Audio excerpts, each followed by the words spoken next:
Guys, and welcome to another episode of Crunch Time with Katelin. This episode, it will be a fantasy football podcast, and it is featuring the football Paul Duncan. What's Well, up, Kate? hello. Not much. Just chilling in the Bowling Green's library. There's like no one around. I think the librarians might think I'm weird, but yeah, it's what I normally do. Sounds good.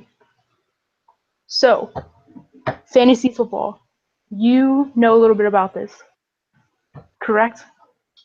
Absolutely. Last year I was in 4 fantasy football leagues, and I won 3 of them. And the one I didn't win anything, I won the toilet bowl.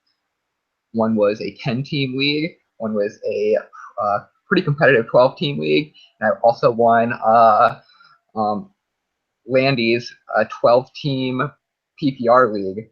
That one was a lot of fun. So did very well last year. The strategies I put in place really worked out. I've got a long history of being good at this stuff, so it's great to talk about it with others.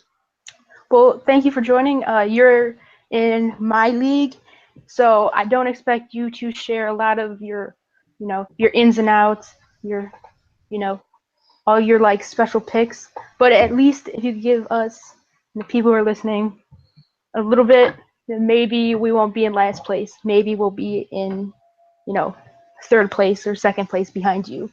We'll get a participation trophy because that's what people do these days. Mm-hmm. So You get the little the medal for 4th to 12th. exactly.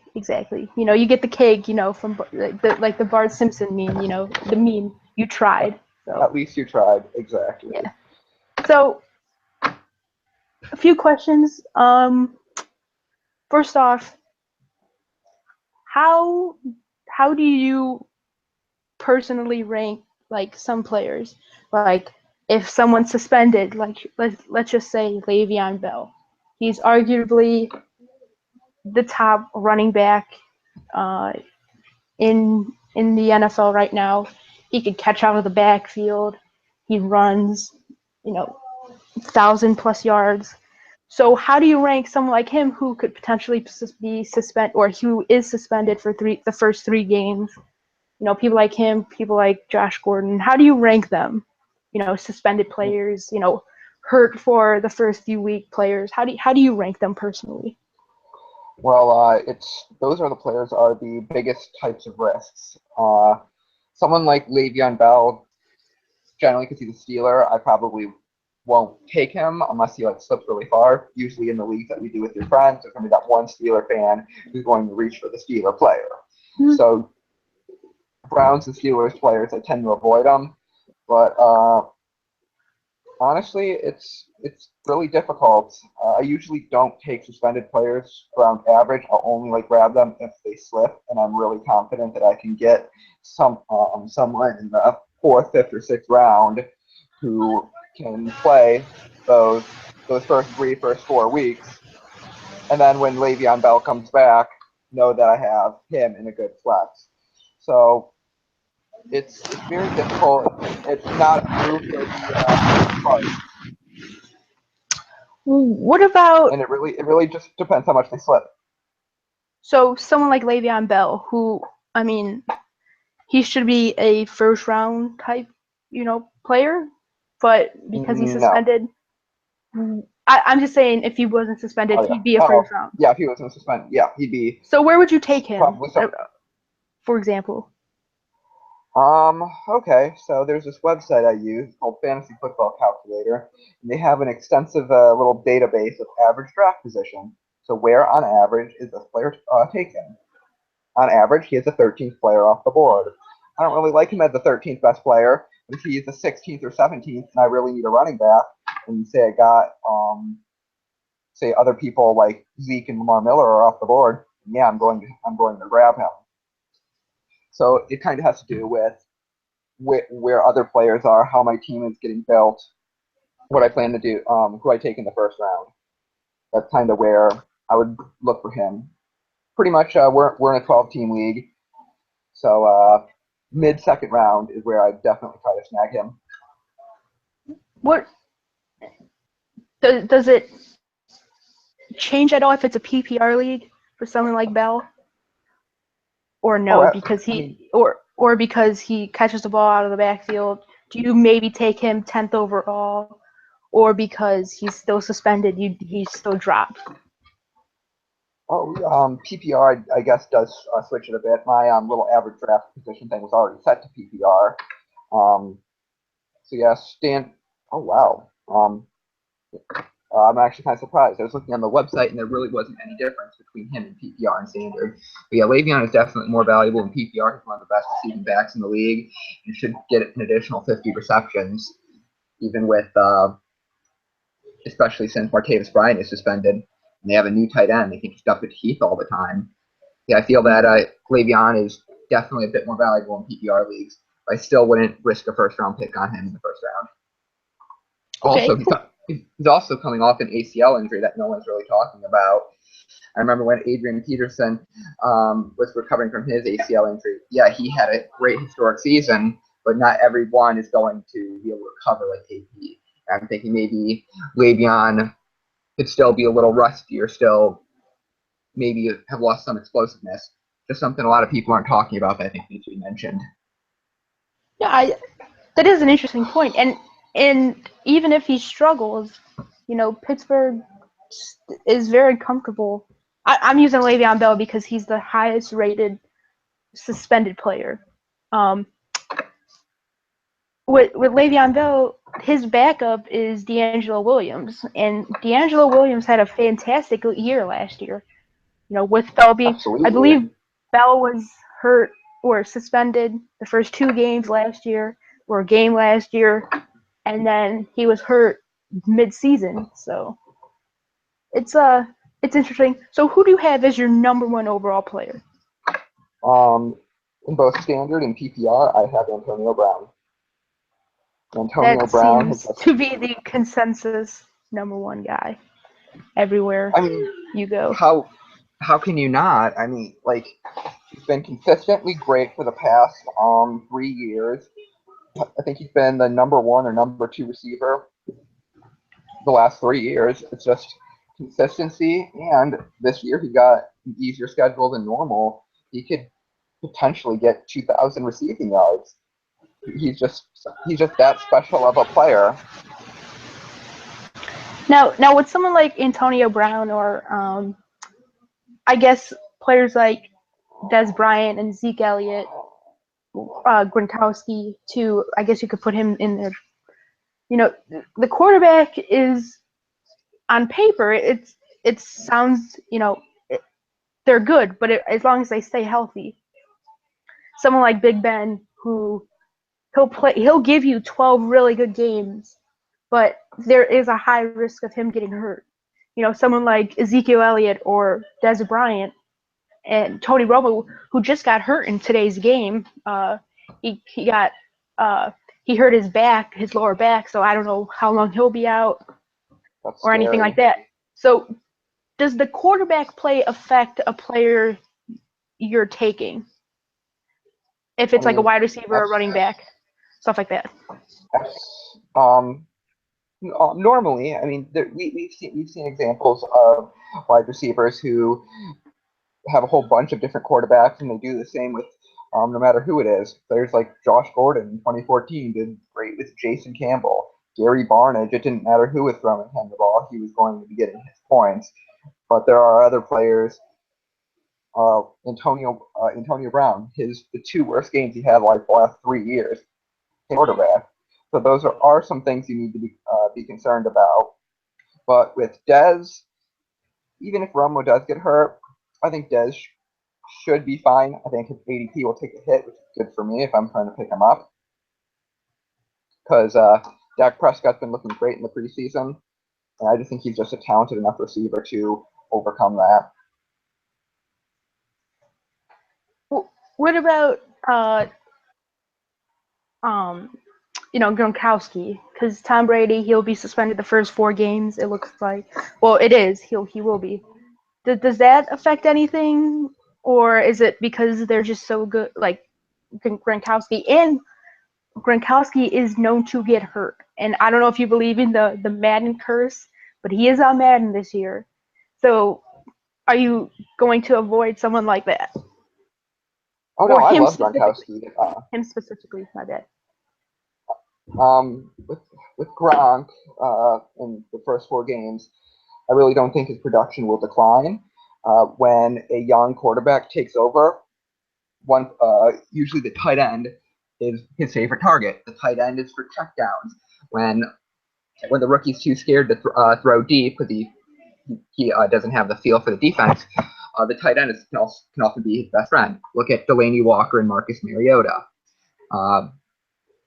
Delaney Walker has never really been that great of a tight end. He's always a good one.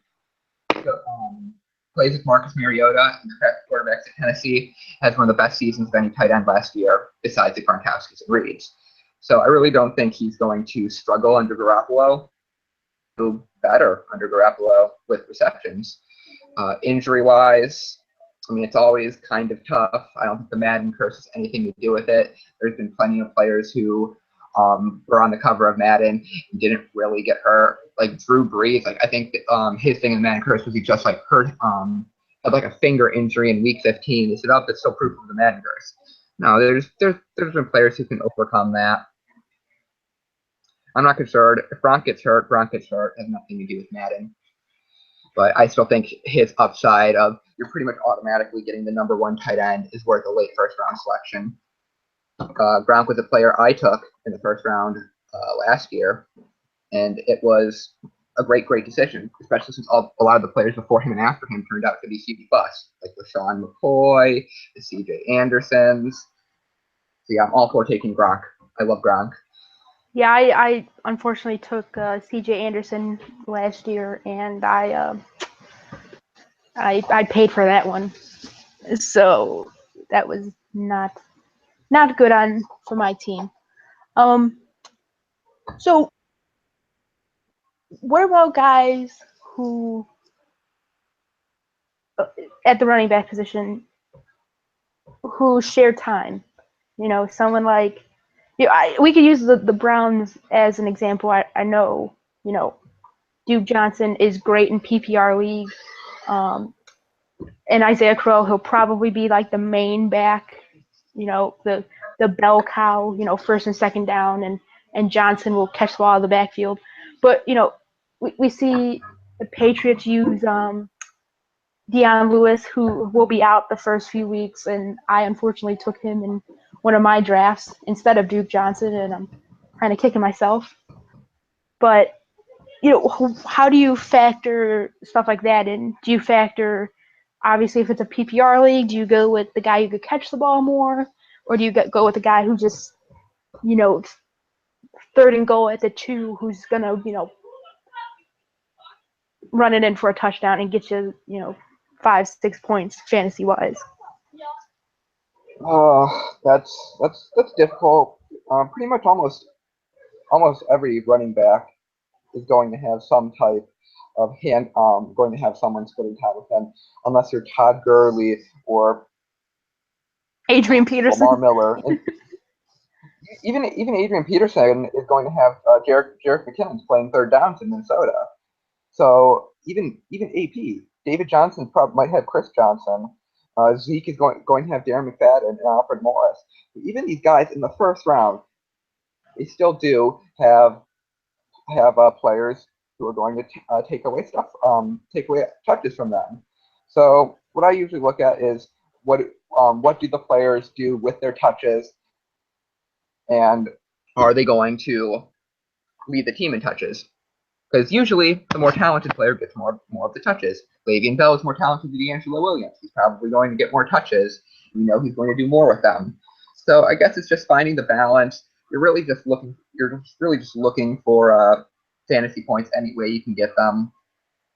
I guess when it comes to like the differences between PPR leagues and normal leagues, yeah, you're probably going to want Melvin Gordon in a normal league over Danny Woodhead. PPR league, you're going to want to have Woodhead. So yeah, there's things like that. But it's mostly just kind of being smart about it and knowing what for every team, who are the running backs and what are the roles. Like for the Browns, Crowell is probably going to be the guy running the ball on first and second downs, and Duke's going to probably be like a wingback receiver and a third down screen option. So use that knowledge. Know that for like every team.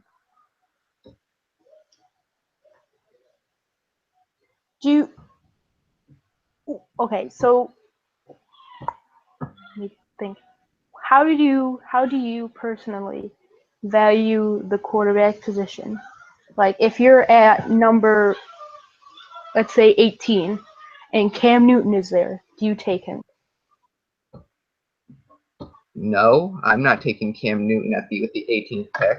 I am a devout wait to take your quarterback fantasy football player. Usually, a lot of when you play with like your friends, it's always going to be people taking quarterbacks in the first and second round. But that will never be me unless there is some extraordinary drop. Like if I see Aaron Rodgers in the fourth round, for example, I'm going to be that last guy taking his quarterback. That's because I feel that I can look at team schedules and determine what quarterbacks that either I have or I can find on the waiver are going to be best for the matchups they're getting. For example, remember how awful the New Orleans Saints pass defense was? How it was like, it doesn't matter what quarterback you have, they're going to get 25 points against them. Mm-hmm. Remember that? Over the course of my last 5 weeks in fantasy football during the playoffs, my quarterbacks had 4 matchups against the Saints. Who were they? I had Jameis Winston. Okay, Jameis Winston. Yeah, I had Jameis Winston, who had I think a week 13 and a week 17 against the Saints. I had Blake Bortles, who had a game against the Saints, and I had Alex Smith, who had a game against the Saints. So that it didn't help me as much as I thought it would, because I think 3 of the weeks I picked the right quarterback, and the other 2 weeks, like the Saints defense did a decent job stopping them. I should have went with Alex Smith or Blake Bortles rather than the guy I picked. But it didn't matter that much because I still won the league. I still got the points I needed. Doing that and knowing which pass defenses are weak, you're going to know that at the halfway point of the season, you can know which guys to pick up before everyone else does. For example, Blake Bortles. Blake Bortles was huge for me towards the end of the season. No one drafted Blake Bortles last year, but if you had him, you probably won your league because he did amazing the last 5 games of the season. Part of that was easy schedule. So that's usually how I play it. I'll probably just take 2 quarterbacks around the 11th, 12th round, and if they do well, then that's great. But if not, there's always going to be someone off the waiver wire. Exactly. Yeah, that's exactly what I did this year. I think I got in the one league I'm in, who we already drafted. I got Derek Carr in like the 12th round, and then I didn't even draft a backup yet. And when I need a backup, then I'll pick one up. So I think the last pick I did draft RG3 just to like say I drafted him. But I quickly dropped him and picked up another running back. Yeah, that's always fun to do. I like finding the weirdest people, like drafting Terrell Owens with the last pick. Exactly. I do that as well. I totally get it. Yeah, a little tip: if Matthew Stafford is a free agent in that league, I'd take him. Huh.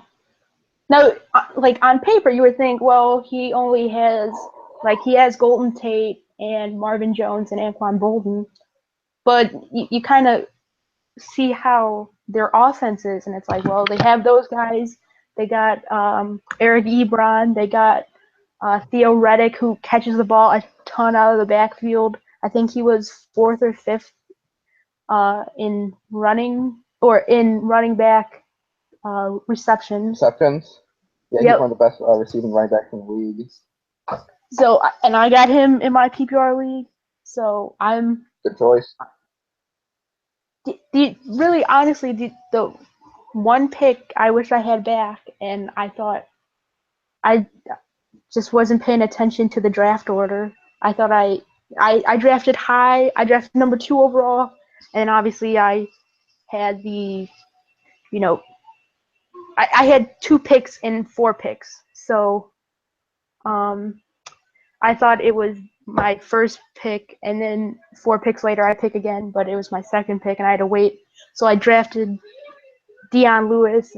I was going to draft Dion Lewis and Duke Johnson, and I kind of messed up on there. But basically, that was my only mess up. I took, I don't know if you like this, Julio Jones at number 2. I'm okay with that. That's probably one of the safest picks you can do. I mean, there's an argument about who's better, Odell or Julio, and I'm really not quite sure there's a correct answer to that. I think Julio did better last year, but I think Odell has a better, easier schedule this year. Let me check. It's pretty much head or tails. You're going to get a great player no matter who you pick, from Odell, Julio, or Antonio Brown. And also the other thing I did kind of think about was number 1, obviously at Atlanta, they play against New Orleans twice a year. They play, typically warmer weather. I think they're outside this year. They have a new stadium, or is it next year? I'm not sure. So, I think they're in a dome this year still. So yeah, they're still indoors. Okay, so they're indoors. So obviously, no weather to affect Jones.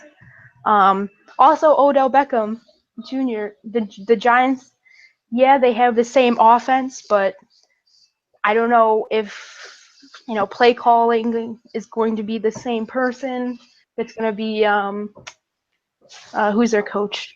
McAdoo. If it's still going to be him, I don't know. There was just a whole bunch of different factors with Odell Beckham, so I'm like, just going to go Julio Jones, and then I went. Let's see. I went Julio Jones, Cooks, and Amari Cooper with my first 3 picks. Went all wide receivers. Interesting strategy. I can't go wrong. You can't go wrong with that, with how awful the running backs are this year.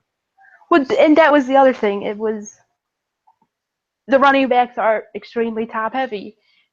Todd Gurley, AP, Le'Veon Bell, maybe. I mean, you only get a few weeks of. I mean, depending on what kind of league you have. For example, the league I'm in, with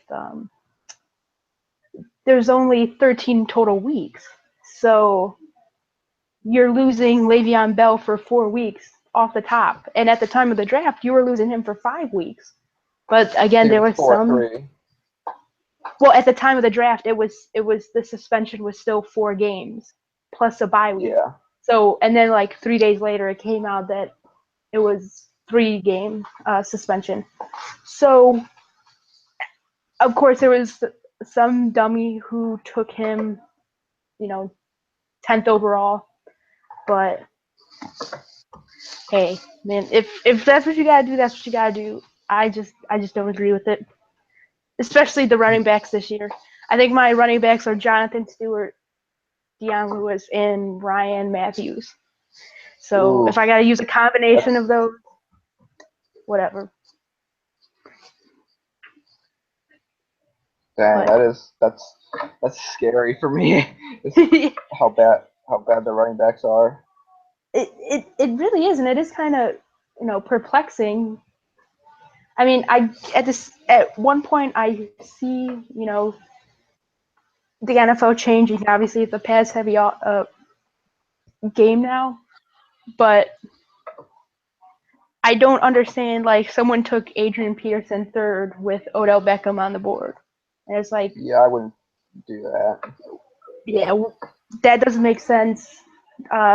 David Johnson, he went in the first round. Gurley went in the first round. Zeke went in the first round. And I'm just like, do you not realize this is a passing league? Mark Ingram, which is interesting, he's ranked 18th overall per ESPN fantasy. I don't know. It's odd, in my opinion, how they rank all these, these guys and stuff. And And that's why I use the ADP on Fantasy Football Calculator for my rankings, so I know on average where these players are going, and I can find players who have more value or less value compared to what ESPN says. Because sometimes ESPN's rankings are just very, very silly. For example, last year, like they had Doug Martin as like the 80th best player on Fantasy Football Calculator, had him going in like the 4th and 5th round. So that way, I knew that Doug Martin will probably last in the 6th round, then, or even in the 7th, and have Doug Martin in my fantasy football team. I have him in pretty much all my leagues. Now, is there like a factor of, okay, having a rookie quarterback, someone like the LA Rams, they have Todd Gurley, they have Jared Goff as their quarterback now. You might take him more because they're going to run the ball a lot more. Same thing, I guess, with Dallas, who, you can't really trust Romo. He's hurt. Yeah, with Zeke. Are those like exceptions to the rules that you might take them really high, or is it just like, no, I'm gonna take a wide receiver instead? I mean, it's all best player available. You're going to need running backs. Like if you don't have running backs, you're not going to win. It's just kind of the truth of fantasy football. Even because a good running back is just so rare.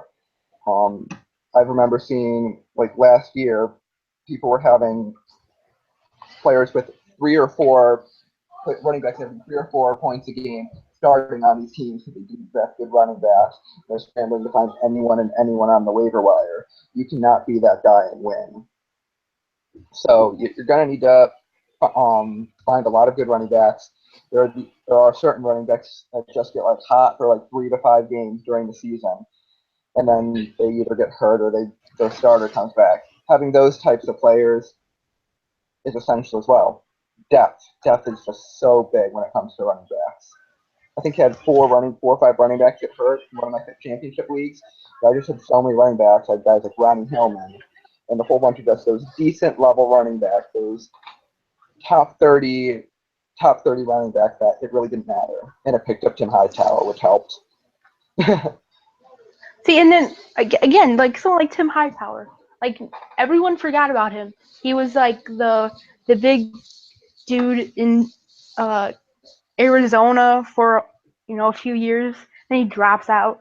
Then he comes back with New Orleans and shows up and balls out and gets you decent fantasy points because they were using him in the red zone and getting touchdowns. Yeah, I think stuff like that. Like when Jamal Charles got hurt, Chark started looking good. When Le'Veon got hurt, D'Angelo Williams started looking good. When Chris Johnson got hurt, David Johnson came out of nowhere. I think that's why knowing backups is important, and just having those talented backups on your bench is so important. It also shows that you really don't need a star running back to succeed in the NFL, that you could really just pick up Tim Hightower if you're an NFL team, and if you're lucky or good or both, have him run for 2 touchdowns at 100 yards. Quickly, we'll change a little bit. We'll talk a little bit about the Browns and how you would rank, some of their wide receivers. So where do you rank? What round would you take someone like Corey Coleman? Is he worth the number 3 wide receiver spot?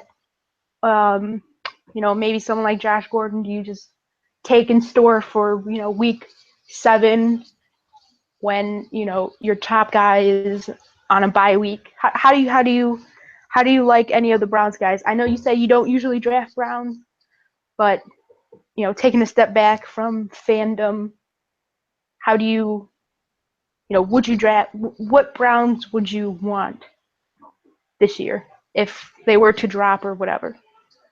Okay, I have a really interesting Browns fantasy option for you. The Cleveland Browns defense. Now, the Browns defense really isn't that great, but for their first week, they go up against Philadelphia. And Philadelphia looks like an absolute wreck right now. Lane Johnson, their second best lineman, just got suspended for the first 10 games. Carson Wentz is hurt. Sam Bradford looks completely lost in their offense. And Ryan Matthews is their starting running back. I'm not even sure who the receivers are besides Jordan Matthews. I'm Well, they thinking just Philadelphia. traded for Green Beckham. They have Aguilar Oh, I'm so scared. and Jordan Matthews. Yeah, I said Jordan. I mentioned Oh, Jordan my Matthews, bad. but I'm pretty sorry. much, yeah, pretty much what I'm saying is if you miss out on the good defenses and you're just chilling with the last pick in the draft and you still need a defense, it's totally fine to take the Browns and then I'm assuming they're going to do good against the crappy Philadelphia offense with their poor quarterbacks, their new offense and no offensive line. Get those 10 points and then move on. I actually think their second opponent might be the Dolphins. The second opponent is the Ravens.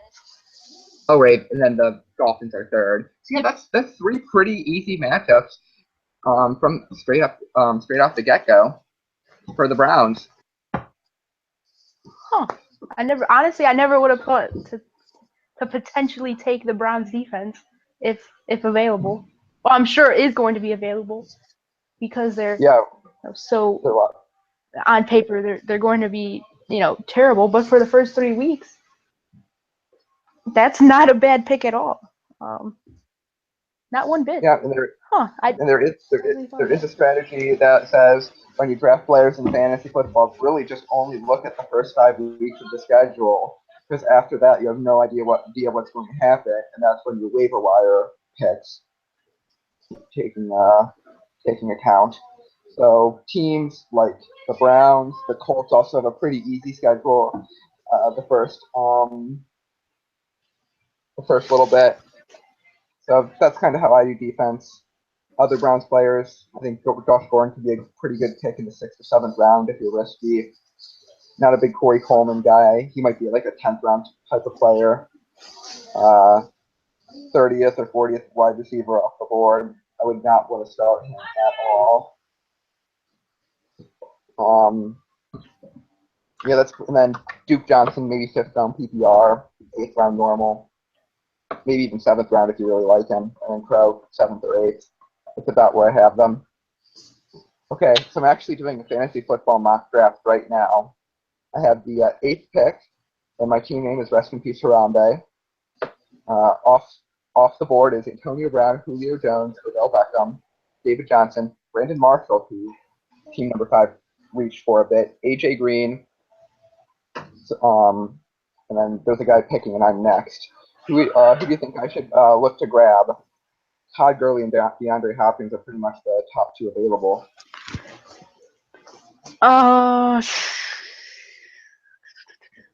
Todd Gurley got taken.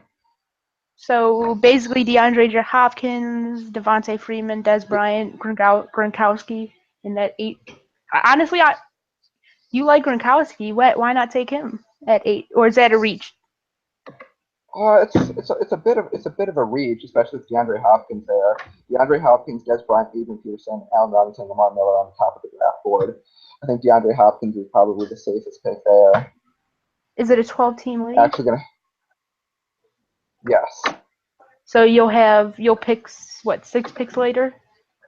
Or no? Wait a minute. 1, 2, 4. Yeah, the 9, 10, 11, 12 need to pick twice. So 8 picks later. So I can still potentially grab Gronkowski. I'm also kind of hoping Lamar Miller falls to me. Ooh, this is actually kind of fun and exciting. Pretty much a live fantasy football mock draft on the podcast. Hey, there's the first time for everything, yo. Hey, what about taking players like 2 guys on the same team? Because in my draft, never do that if they're running back and a wide receiver. Okay, so if you take DeAndre Hopkins, you're not getting Lamar Miller. Oh yeah, you're right. I can't do that. Sometimes I forget. Like I took Eddie Lacy and Jordy Nelson last year, and that was not good. Okay. But what about I took Cooks, and then I got Colby Fleener as my tight end, and like the that can still work. It's not that big of a deal. Because Fleener's probably going to be a really good tight end. Okay. All right, so after Hopkins, it was Elliott, Robinson, Dez, Lamar Miller, Gronk, Adrian Peterson, Keenan Allen, who's a guy I really like in PPR, and Le'Veon Bell. My options right now are Jordy Nelson, Jamal Charles, Mike Evans, Devontae Freeman, Cooper, Jeffries, Cooks, LaShawn McCoy. Personally, I I like Cooper. I can I don't like Cooper at all. Really? Why is that? I mean, he's okay, but I don't think he should be higher than the guys like Alshon Jeffrey or Mike Evans or Jordy Nelson. I'm going to go with LaShawn McCoy because I'm going to need a running back because we're running out a little quick. I feel the Bills are just going to be the Bills might actually have a somewhat decent offense, and McCoy can be a good bounce back player, and he's great in the passing game. How do you rank guys who were injured last year? Guys like Le'Veon Bell, guys like Jordan Nelson, Jamal Charles. Guys coming off major knee, injuries. How do Read you the rank that? reports. Just read the You reports. read the reports. If they're saying things like, "Oh, he's looking really explosive in camp," you know that then he might be a good player to take. If you're hearing things like, "Oh, this guy's not looking so well," like Victor Cruz last year, they were saying lots of bad things about Victor Cruz, that he wasn't totally recovered from his knee injury. Lo and behold, they were right. I guess, like I said, it's just kind of like the whole risk reward thing is how convinced are you that he's going to be the player he was beforehand? If someone got team number 6 got AJ Green and Jordy Nelson in a PPR league. Yeah, it's going to be a lot of points. That's going to be really good. I mean, AJ Green, Cincinnati basically only has, him and I think it's him and Brandon LaFell as their top 2 wide receivers. So, and obviously they use Tyler Eifert and Giovanni Bernard out of the backfield, but don't forget Tyler Boyd. Tyler Boyd was their second round rookie who's been looking pretty good in camp. He's a good sleeper to look for towards the end of your draft. Well, that I was going to segue into, rookies. How do you, are there rookies like someone like him who's going to get an opportunity to potentially be the number 2 guy behind AJ Green? You said you didn't really like Coleman, but even though like on paper he could potentially be the number 1 wide receiver for the Browns for the first few weeks. Number 1 receiver for the Browns isn't exactly that exciting. Well, exactly, but it is kind of what it is. Let me think. Who else? Michael Thomas is a guy I like. It's all about opportunity and talent. If they have the talent and the opportunity, then there's someone I'm going to look at. Zeke. He's got lots of talent and lots of opportunity. He's going to be a guy that people are going to take. Oh, sweet. 2 picks away, Jarvis Landry's still available. I don't really have a backup, though, who I would take. Who else is available? Right now, it's T.Y. Hilton, who's pretty good, Jarvis Landry, Randall Cobb, Edelman, who I'm not that sold on because he's coming off of a lot of injuries, C.J. Anderson, who I'm not touching, Kelvin Benjamin, who's pretty interesting. Okay, does 7 take? Yeah, 7's probably going to take Landry or Cobb. Macklin and Golden Tate. Golden Tate's the guy I'm looking at. And that was going back to, potentially getting Matthew Stafford if he's available in your late rounds. Yes, because Matthew Stafford last in the first half of the season, he had completed 64% of his passes, averaged like 7 yards, only had 13 touchdowns and 11 interceptions. Second half of the season, he completed 70% of his passes, 7.5 yards per attempt, 19 touchdowns and 2 interceptions. So he did a lot better in the second half when Jim Bob Cooter took over. Damn it, they took Jarvis Landry. So, you know what? I don't really have a person that I really like between Cobb, Edelman, Benjamin, Latavius Murray. So I'm going to take Randall Cobb because I feel he's probably the best player available. and then hope that in round 4, Jordan Reed or Thomas Rawls is going to be there for me. Jordan Reed's an right interesting player too. Oh, he's a very interesting player. Because he's basically the top target for Kirk Cousins and the Redskins. I mean, yeah, they have Garcon and Deshaun Jackson, but Jordan Reed is basically the security blanket for that offense. Yeah, absolutely. And he's not like a traditional tight end because he's very small, but he can be played in a whole lot of different positions. I'd compare him to a slightly less psycho Aaron Hernandez. I mean, they both came from the same school. They're both about 6'2", and they both really do a lot of slightly less insane Aaron Hernandez, and both get loads of touchdowns. So Jordan Reed is definitely going to be a player I'm going to look at up someone named Golden Tate. Oh wow, it's a PPR league. 3 rounds have passed and no quarterback has been taken. These are definitely smart. This is definitely smart players who don't reach for quarterbacks, unlike what we're going to see in ESPN. Another idea would be I could show you how to do these mock drafts, and we can do one together. Maybe, I'm not sure if you write it all. We can do a little write-up about it. No, yeah, I would definitely. We'll definitely do that. So stay tuned for that. The article if you're listening. Okay. Do you actually write? For a website, I'll shout it out, triplethreatcle.com. Check it out. Okay. It's in the description below of the YouTube. Yeah, I'm like the Browns writer-ish. Well, I'll write about Cleveland in general, but the Browns, I usually write up the post-game stuff for them. So. All right, I have a very interesting pick. I can take Cam Newton, Jordan Reed, Thomas Rawls, or Aaron Rodgers. I'm thinking I got to take Thomas Rawls so I can actually feel like I have 2 good running backs. I know Thomas Rawls doesn't really do that much in the backfield for a better running back. I just feel Rawls has such a great ceiling, considering he has one of the easiest schedules for running back. So I'm going to take him and hope that I can get a good tight end in the later rounds, and of course do my quarterback strategy. So right now, I have DeAndre Hopkins, LaShawn McCoy, Randall Cobb, and Thomas Rawls. Pretty good team, I'd say. Yeah, it's a very solid team.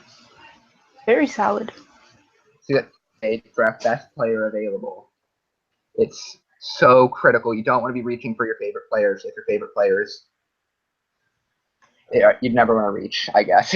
No, yeah, exactly. What about guys who are at the tail end of their career? I guess if you need a tight end, someone like Antonio Gates. If you need a backup, I mean, potentially number 3 wide receiver in Steve Smith, Larry Fitzgerald. Oh, I'm not talking. Yeah, Larry Fitzgerald did excellent last year, and he's an older player. But I'm not going to touch Steve Smith. I am not recovering from that type of injury. I'm not sure. I think it was patella tendon. It was something that was pretty much career-ending. I think it was his Achilles, basically. Yeah, I can't do that with him being that old coming off that injury. That's just way too much. I know he was very good last year, but that is a risk, especially here. Let's look at the type of players that are available when Steve Smith is available.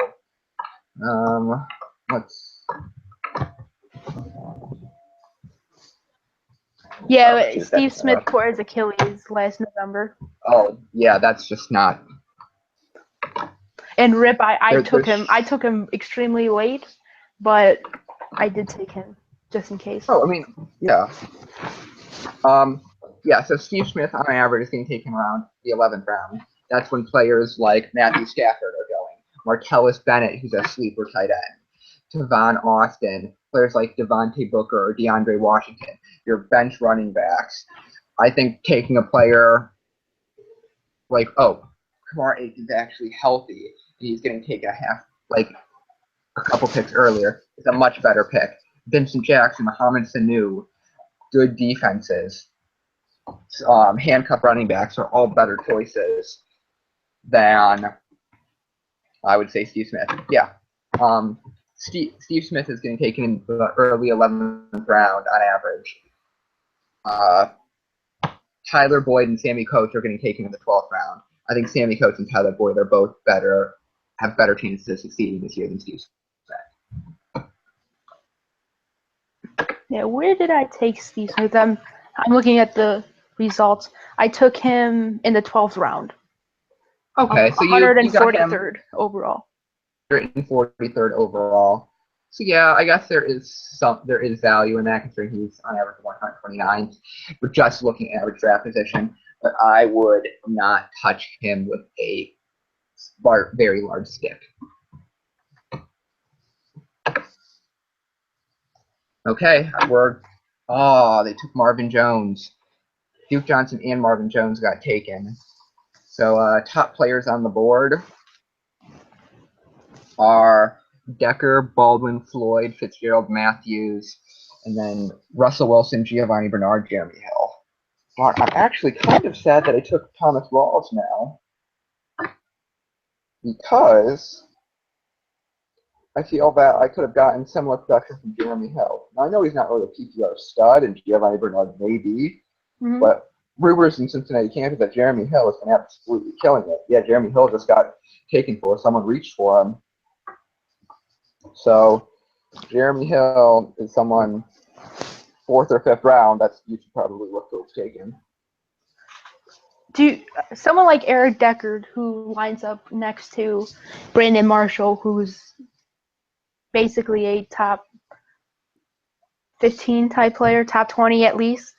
Do you maybe not take Eric Deckard because of that, or because he lines up again right next to another top wide receiver? Do you weigh stuff like that? Do you maybe not take what's his name, the Marcus Wheaton from Pittsburgh? Because I think Sammy Coates is better. But do you maybe not take those guys because they're lining up right next to Antonio Brown or Brandon Marshall or guys like that? I really don't care as long as they're getting points. Eric Decker was a top 10 receiver last year. Here's a good one: Doug Baldwin, Michael Floyd, or Larry Fitzgerald. I'm going to go with Doug Baldwin. It's a risky pick, but he's best player available, and maybe that the second half of last season wasn't a fluke. If he does get me 12, 14 touchdowns, I'm going to be pretty happy about that. But yeah, back to the receivers thing. Oftentimes there's enough room for 2 receivers to be great. Take, for example, Randall Cobb and Jordy Nelson. Both of them, when Aaron Rodgers was doing great, were top 10 receivers last year. Both Decker and Marshall were top 10 receivers. You can kind of tell which passing offenses have the opportunity, you can kind of tell what teams have enough targets to go around. Now, I don't really like Marcus Wheaton for other reasons besides Antonio Brown. Like I said, apparently Sammy Coates has been doing better in camp, and he might be the third receiver. Mm-hmm. But if he can get points, he can get points. It's pretty much my my motto with that. Now, is it like is there a difference between, like, obviously Eric Deckard was a top 10 wide receiver, but because he does have Ryan Fitzpatrick throwing to him compared to Aaron Rodgers playing quarterback for the Packers and throwing to Jordy Nelson and Randall Cobb, does that make a difference? Especially, do you maybe consider what Ryan Fitzgerald did last year as kind of fluky, and maybe you stay away from some like the Jets, the rookie wide receiver from Houston, Will Fuller, because he has Brock Osweiler throwing to him, and they still have DeAndre Hopkins, who's a top 10 player. Like, obviously there's different factors, but do you consider those things also? I mean, yeah, I guess. I mean, Ryan Fitzpatrick, well, the Jets just were kind of weird last year. Usually, when it comes to quarterbacks, a quarterback will probably throw about a quarter to 40% of his touchdown passes to his top receiver and 60% of his passes to his top two receivers. Ryan Fitzpatrick got about 80 to 90% of his touchdown passes to two receivers. All right. Let's see. Best player. I'm up on the board. Allen Hurns, Josh Gordon, Delaney Walker, Jonathan Stewart, Emmanuel Sanders, Melvin Gordon. Well, you don't. Did you pick a tight end yet? Because Delaney Walker could be there. Yeah, but I don't know. I'm not feeling it. Russell Wilson got taken. I guess I'll just grab Delaney Walker because I'm running out of time. It's only 40 seconds. It's like 30 seconds to pick. Mm-hmm. So I took Delaney Walker, which I'm not. That should be good. He's a good tight end. He was the 1, 2, 3, 4, 5th tight end taken, and I think he was the 4th best tight end last year. So that should be decent. All right, what were we talking about before our pick? Get opposite. Receivers, and like you have DeAndre Hopkins, but the guy lying up next to him could be potentially Will Fuller, the rookie from Notre Dame. Do you maybe not take someone like him? It was basically about you have one top guy, someone like Brandon Marshall. Does that make you not draft someone like Eric Decker? Or I guess maybe a better example would be maybe someone like Mohamed Sanu, who's going to be the Falcons' number 2 wide receiver, lining up right next to Julio Jones. How do you value number 2 receivers who are next to guys who catch 110 plus balls a year? Well, I mean, for the example of Mohamed Sanu, we already have an example of what he does when he's about the number 2 or the number 3 receiver in the offense. Mm-hmm. He can get you about, I think, he got around 90 targets, 60 receptions with the Bengals last year. Bengals. Or no, he was hurt last year, but in his best year. No, yeah. But with him in Atlanta, I guess we can say that he's probably going to get about 100 targets, probably 80 to 100 targets like before. He's probably going to convert about 50 to 60 of them, but he's probably not going to 800 yards and 6 touchdowns. So yeah, he doesn't really. I don't really like him. I don't think he has that high of a ceiling.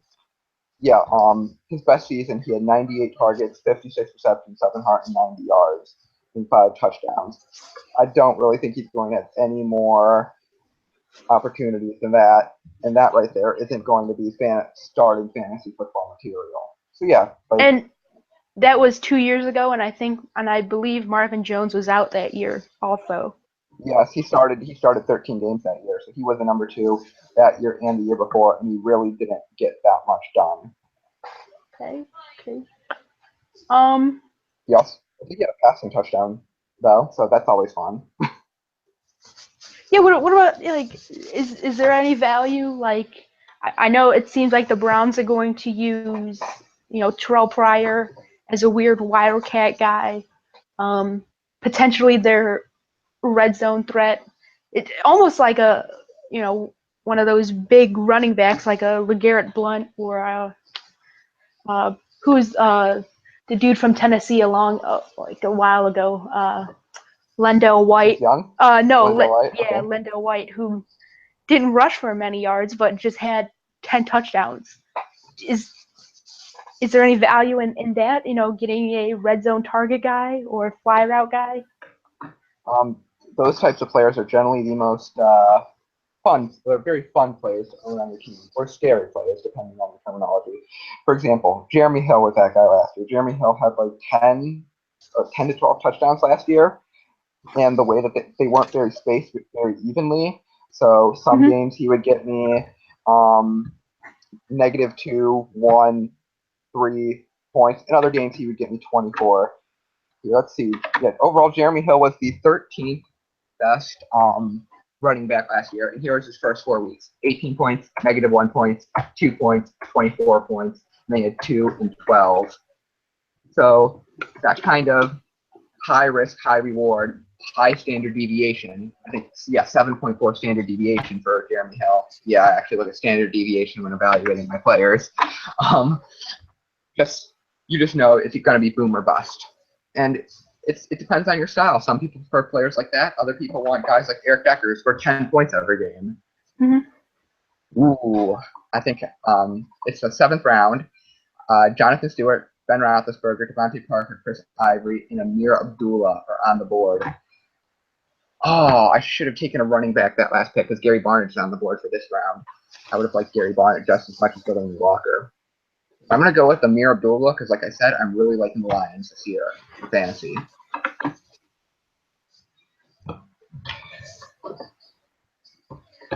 Now, with the Lions, who may not have a great defense this year, and will be playing catch up a lot. Obviously, those just like are the Jacksonville Jaguars like last year. Yeah, I believe we talked about that the last podcast with Blake Bortles. Blake Bortles. Garbage time Bortles. Yeah, exactly. Garbage time Bortles. There's obviously a lot of value in that. You have to take that into consideration when you're drafting, guys. So that's why I think the Browns. I think some of the players on the Browns are extremely interesting because it seems like they're going to be playing catch up a lot. They're in theory going to run the ball a lot, but are they going to be good at playing catch up? That's the thing. That also, yeah. Jacksonville had enough weapons to catch up. When Drew Brees' offense was doing things and they were giving up 35 points and scoring 38. They had Brees, Reggie Bush, Marcus Colston, Jimmy Graham, a whole bunch of receivers. I'm not sure. I don't think the Browns are there. Now, I'll go back to Fleener because I was having a discussion with a friend on him. Obviously, the Saints, Colby Fleener is basically an unknown. Like the Colts, they really didn't use a tight end that much, and they had 2 of them. They had 2 really good ones, and who's there? They just signed him long term. Josh Hill? Dwayne Allen? Yeah, they had Dwayne Allen, they had Colby Fleener. But they didn't have a ton of receptions. They didn't really have a ton of targets because they had T.Y. Hilton. They're trying to run the ball with Frank Gore, I guess. But when you have a system like New Orleans, does that maybe add value? Do you maybe reach a little bit for Colby Fleener because for a fact that New Orleans uses a tight end? Ben Watson last year, he was very solid if you picked him up. So do you maybe potential? Does the system affect players? Absolutely. I mean, you want to know how many targets a certain tight end is going to be. And the fact I'm going right now, Colby Fleener was the 4th tight end taken. That's pretty smart. I think he should be around the 7th tight end taken, 7th or 8th. Mm-hmm. But yeah, Fleener can be an excellent choice. He's 1, very talented. 2, in a system where he can get 80 to 120 targets. And he has a good quarterback who can get him the ball. Expecting 60 receptions and 10 touchdowns is not out of the question.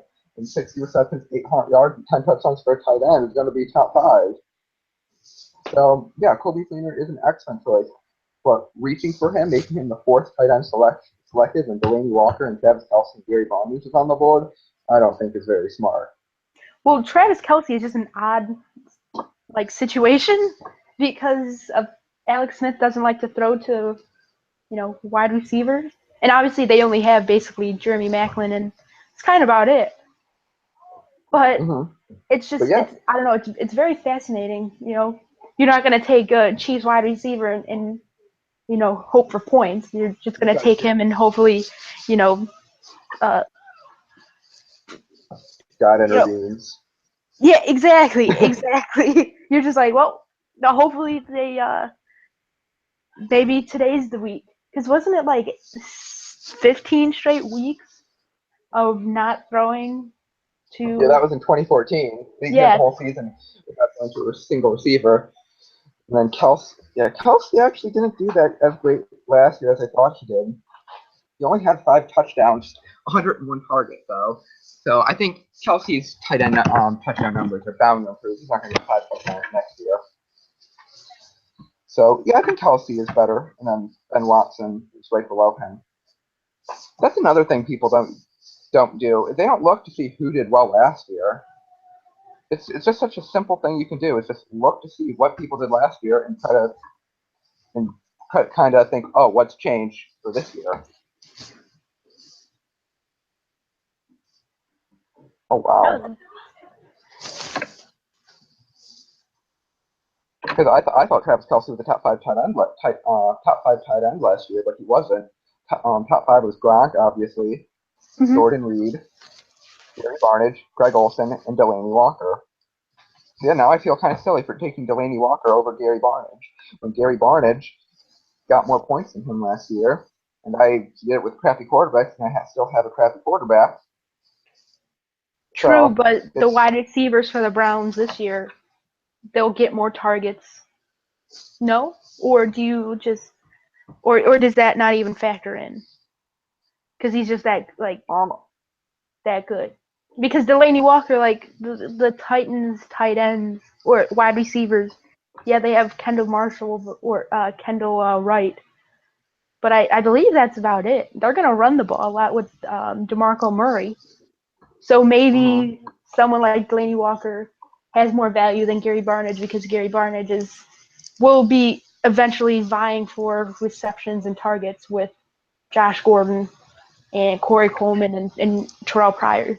Or maybe that increases it because they have to, they have to play more over the top, defensive wise when they're, covering Coleman and Gordon. Maybe that opens up Barnidge for more, underneath 5 yard, 5 yard, catches. But if he gets, 8 of them and a touchdown, it's not too bad at all. Yeah, let's actually take a look at what the Browns' targets were. I think that'll be kind of interesting to look at to try to guess what targets go where. So Now with a new coach, do you factor in what he did with the old team, or do you still factor in because the team from last year to this year is immensely different? well, let's see. Hugh Jackson, he was with Cincinnati. I'm guessing that's kind of what they're yeah, they don't have an offensive coordinator. That's what I thought. So how have the Bengals been using tight ends? Well, they used Eifert quite well, did they not? They did. So yeah, I really don't think it's that big of a deal. I think he's going to use him as much as before. I'm up on the clock right now. I'm going to take Kirk Cousins. I'm going to take my first quarterback in the 10th round. The 10th round. Yes. So what is that, like 120th, 110th, around that ish? Yeah, he's picked 10:05. That is 10:05 is around around 116.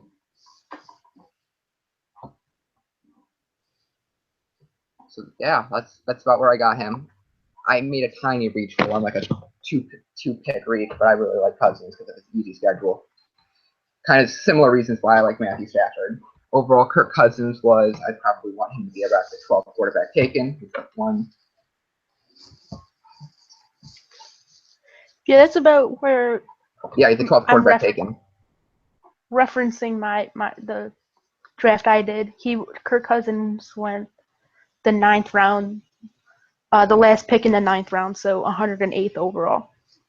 Okay, so yeah, that makes sense. I didn't want to it was going to be like a long run before the next quarterback was taken, and I didn't want to risk losing him. Mm-hmm. So that's why I took him.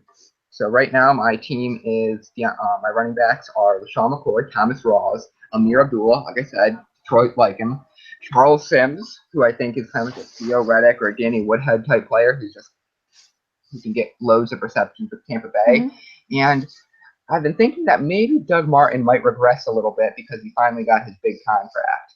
It's a little speculative. I don't really like Doug Martin this year, but I feel no one likes Doug Martin this year, so maybe that means I should like Doug Martin. But I just decided to take Charles Sims there because I thought he was a good value in the 8th round. In the 9th round, I took Devin Funchess. Remember Funchess? Yeah, the big wide receiver from Carolina. Yep, he's been looking good in camp, and I feel that being a number 2 receiver on Carolina is going to be it's going to be very good for him. They like to run the ball a lot, but he's a very talented guy. That's why they took him in the 2nd round, and he can get a lot of touchdowns for me. So I have 4 wide receivers, 4 running backs, and a tight end and a quarterback. I'm just going to need to keep stocking on those positions and trying to find value. Cool. So I'm gonna start wrapping this up, but quickly, give me one player who you are not drafting, a top player you are not drafting if your life depended on it, and give me a back of the draft guy who might actually do something. Who could be you don't have to tell me everything and tell the world everything, but just a random guy who might have a chance to have a breakout year this year. Okay, so I guess my first round guy that I probably am not going to take is going to be Allen Robinson. Like I said, I think Jackson is going to run the ball more. There's going to be less garbage time opportunities. Allen Robinson is a very good receiver, but he should not be getting taken ahead of Dez Bryant, Keenan Allen, Jordy Nelson, or he should probably be like a 2nd or 3rd round guy. I feel he is being way, way, way overdrafted. I guess a later round pick that I really am, looking at. Tyler Boyd, I mentioned him a little bit. Running back, maybe taking a look at Jerick McKinnon, the running back from Minnesota. If you think that Adrian Peterson's going to fall down the 30-year-old cliff, someone took Matt Stafford. If you think he's going to start falling down the cliff, he's a great person to look to because he's going to be getting touches most likely. AP goes down. Tight ends, I like Ladarius Green, but he got hurt. I like Ladarius Green also. Eric Ebron, I like him. Matthew Stafford got hurt. Matthew Stafford got taken, so now I'm like lost about who to take for my backup quarterback. Towards that later. I only have 20-something seconds to make my decision. I have no idea who I want.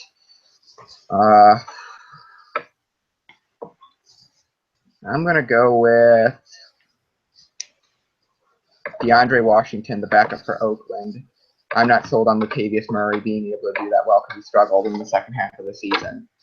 So DeAndre Washington's actually a pretty good late round type of player. So I guess those are the people. Cool. Corey Coleman went in the 8th round in this draft. 8th round, huh? Well, he went ahead of Kamar Aiken. I wouldn't do that. That's a bit perplexing. Yeah. Especially, I mean, it's kind of hard to, judge Joe Flacco because I drafted him last year and he was just terrible. Then he got hurt. But at the same point, it's for the Ravens. It's basically Kamar Aiken and C. Smith and I guess Ben Watson. Since Dennis Pitta is hurt. But they have a lot of tight ends, which is also interesting. Max Williams, they drafted in the second round, or second or third round last year. Yeah, Dennis Pitta, Max Williams. There's another guy in there too that I forget. Crockett, I think. Yeah, Kyle Crockett. Oh my goodness. I was going to take Andy Dalton for my backup quarterback, and he got snagged right before I could snag him. So backup quarterback, who's on the board, or who potentially? Jameis Winston, Matt Ryan, Marcus Mariota, Fitzpatrick, Griffin, and Tannehill. I think I'll probably just have to go with Jameis Winston. He's going against a tougher schedule, but he just has that value of being able to take him as like the 18th quarterback off the board. And I mean, it doesn't hurt that you have to play. You know, he plays New Orleans, he plays Atlanta twice. I mean, yeah, Atlanta has a solid defense, but it's still indoors, and you know, I'm not a huge Vincent Jackson guy, but yeah, there's a lot of weapons. I think it says that he got he does have a little bit of a tougher schedule. I think it's like 25th easiest. Because he also, I mean, he goes against New Orleans twice, but he also goes against Carolina twice. And he's also going against the NFC West. He's going to have to go against the Rams, the Cardinals, Seattle, San Francisco. Those are teams you really don't want to go up against. Yeah.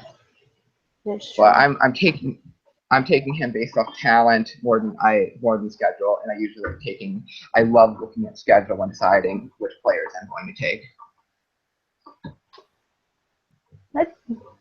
Honestly, I never, I factor in bye weeks, but I always forget about, and I always remember, what division they play in, but I always forget, who they're playing.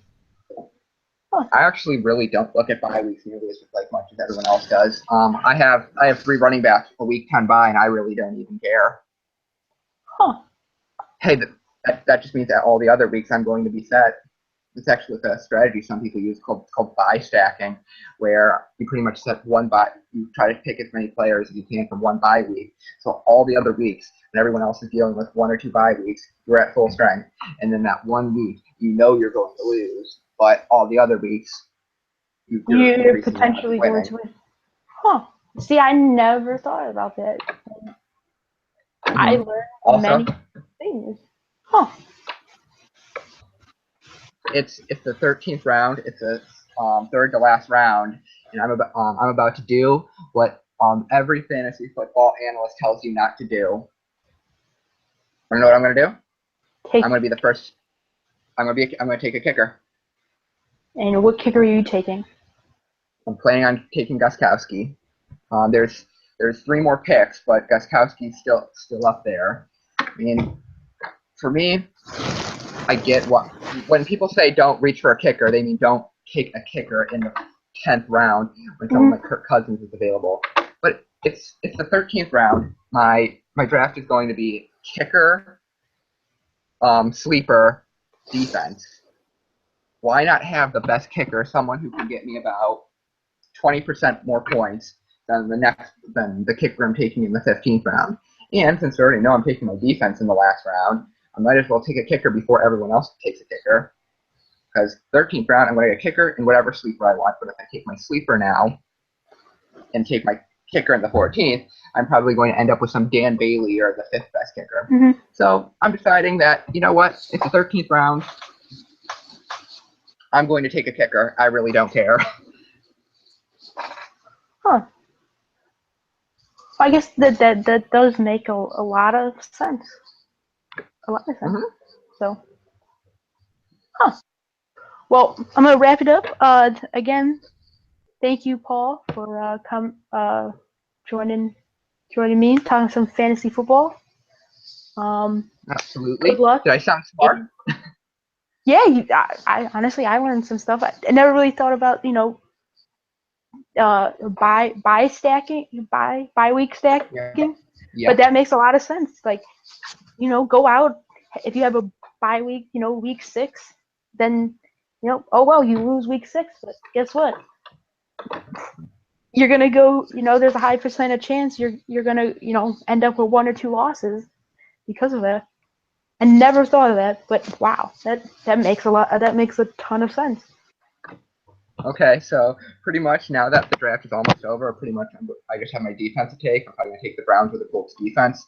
My quarterbacks are going to be Kirk Cousins and Jameis Winston. I'm probably going to rotate those guys around and always be scouring the board for maybe a quarterback. Our running backs are LaShawn McCoy, Thomas Rawls, Amir Abdullah, Charles Sims, DeAndre Washington, and Jarek McKinnon. So I have 6 running backs. And the last 4, I think, is going to end up in the top 20. My wide receivers are DeAndre Hopkins, Randall Cobb, Doug Baldwin, and Devin Funchess. And my tight end is Delaney Walker. I have the best kicker in the game, and then my defense. I will take Indy because they have a pretty easy schedule, and that is the team I selected. And if you just do this and you practice it, you're going to start noticing trends. You're going to know when you're going to want to get pick in the draft. The first couple picks are better, and it's just how you get better. Practice and research, just like anything else in life. Yep. Well, again, great insight.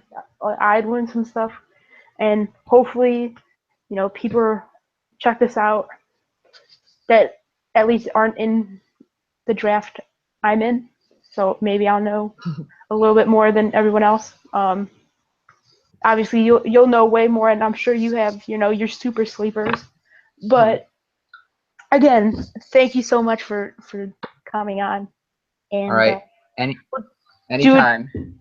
Yeah, we'll definitely do it again. We'll talk, when we get into the middle of the season, and we'll talk a lot of Browns and NFL in general, and maybe here's maybe a guy you should potentially look out on the waiver wire. But exactly. Also, Donnie and Painesville, don't you dare steal Jarvis Landry from me. Well, when I said earlier there was a dumbass that took Le'Veon Bell 10th overall. Actually, it was 8th overall. It was him. So. Okay. You don't. Okay, I don't need to worry about him making good selections. All right, fine. I'll tell you this. His first 4 picks were. This was a 12-team PPR league. He took Le'Veon Bell, Cam Newton, Gary Barnidge, Julian Edelman, and then took Mike Wallace 100th overall. Oh wow. I don't think you have anything to worry about. Okay. Maybe Jeremy Akron. Is he in the league? No.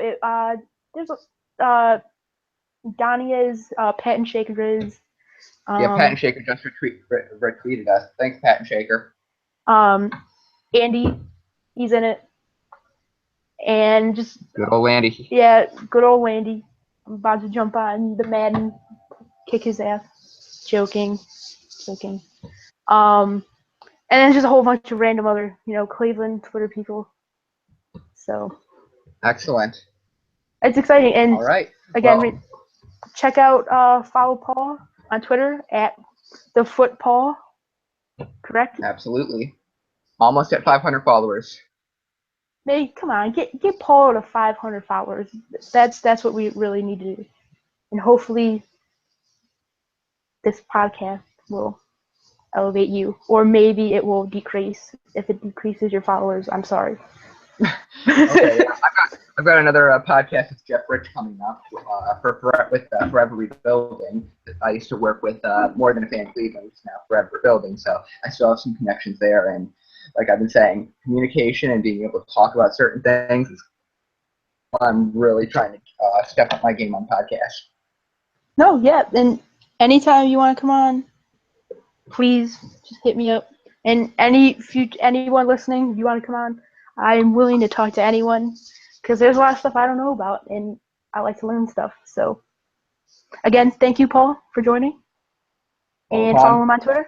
And we will see you next time on another episode of Crunch Time with Katelin. Awesome.